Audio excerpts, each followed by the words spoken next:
Hello everyone, welcome to my channel. So today we are going to discuss about psychology learning theory. In this we are going to see connectivism learning theory. Let's see. It is a clear fact that nowadays knowledge is growing faster and with the spreading of information and communication technology. The dream of a network has become a reality, at least technically. And now a vast amount of a spontaneous knowledge exchange is possible. Younger and older learners need to generate new ideas and new products that are to be innovative. In this context, this study aims to explore the nature of connectivism using available literature as a traditional qualitative method. Let's see introduction. What is the connectivism? It is a digital age in the world with the Google Assistant, Siri, Alexa and other digital information assistants. People have came to rely on technology to seek answers and to find information. It's no different for today's students. 20 years ago, students might go on encyclopedia for answers. Now they can simply ask their smartphones or type the questions into Google. It is clear that technology is changing how students learn in and out of the classroom. Rather than learning from teachers and textbooks, smartphones and laptops serve as a hubs of information for today's student. In fact, according to 2015 study, 18% of college students reported that they use a laptop every week of a schoolwork, while 64% reported using their smartphone for schoolwork. The increasing use of a technology as an educational tool had changed the learning landscape. With it came gap in a traditional ideas of teaching and need for new methods to keep up. The theory of connectivism seeks to be the modern day solution to those gaps. Whether you are already a teacher or aspire to be one, understanding this theory can give you additional tools and strategies to create a learning environment that sets your students up for success. This guide will help you dive deeper into the connectivism learning theory and provide tips on how to implement in it on your classroom. Let's see what is connectivism learning theory. Connectivism is a relatively new learning theory that suggests students should combine thoughts, theories, and general information in a useful manner. It accepts that technology is a major part of the learning process and that our contents connectedness gives us opportunities to make a choice about our learning. It also promotes group collaboration and discussion, allowing for different viewpoints and perspectives when it came to discussion making, problem solving, and making sense of information. Connectivism promotes learning that happens outside of an individual, such as through social media, online networks, blogs, or information databases. Now, see the history of a connectivism learning theory. Connectivism was first introduced in 2005 by Downs.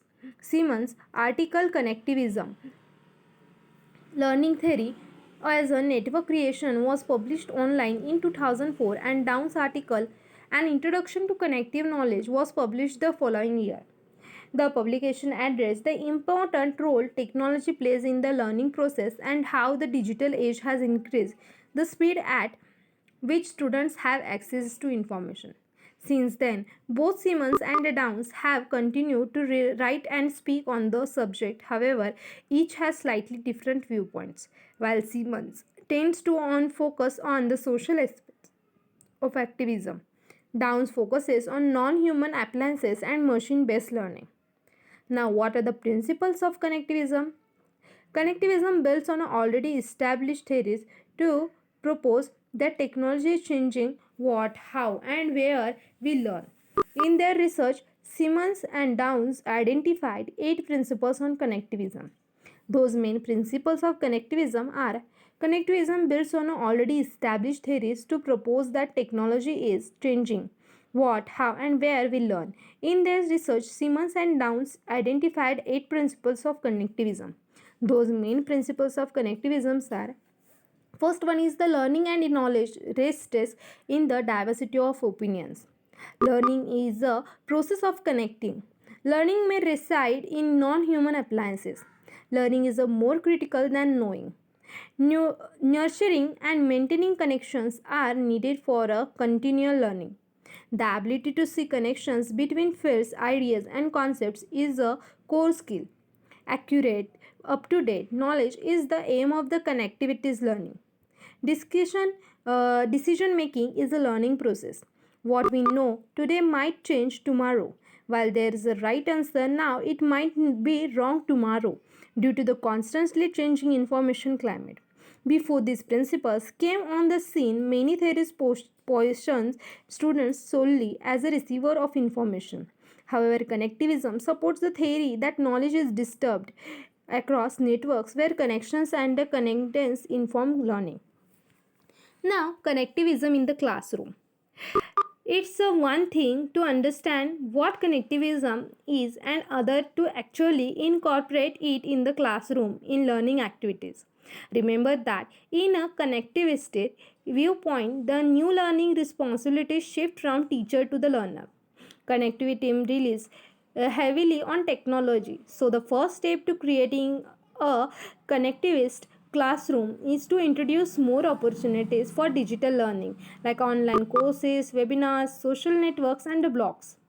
Here are more ways to incorporate connectivism in the classroom. First one is the social media. Now, one way teacher implement connectivism is through the use of a classroom social media.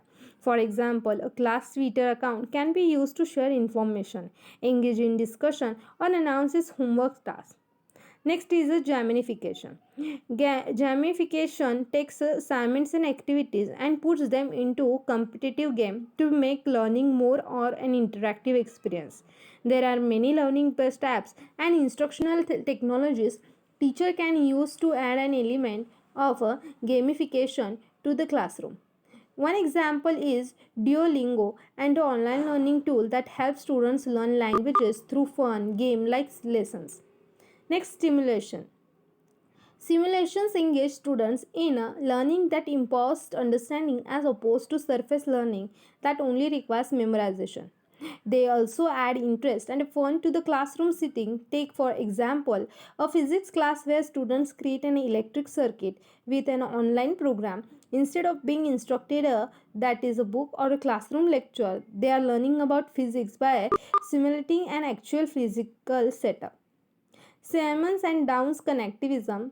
There are some pros and cons of the connectivism.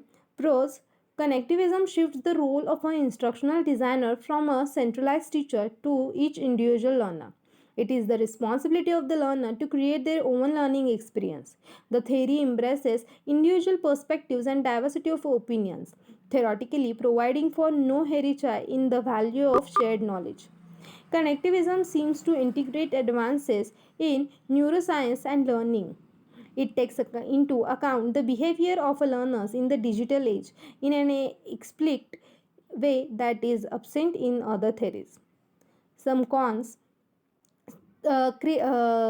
critics such as Virejan in his article Connectivism and New Learning Theory argue that connectivism is a pedagogical approach rather than the learning theory. If a connectivist learning network is a decentralized and a learner choose their own learning path, how do you create a centralized learning outcome?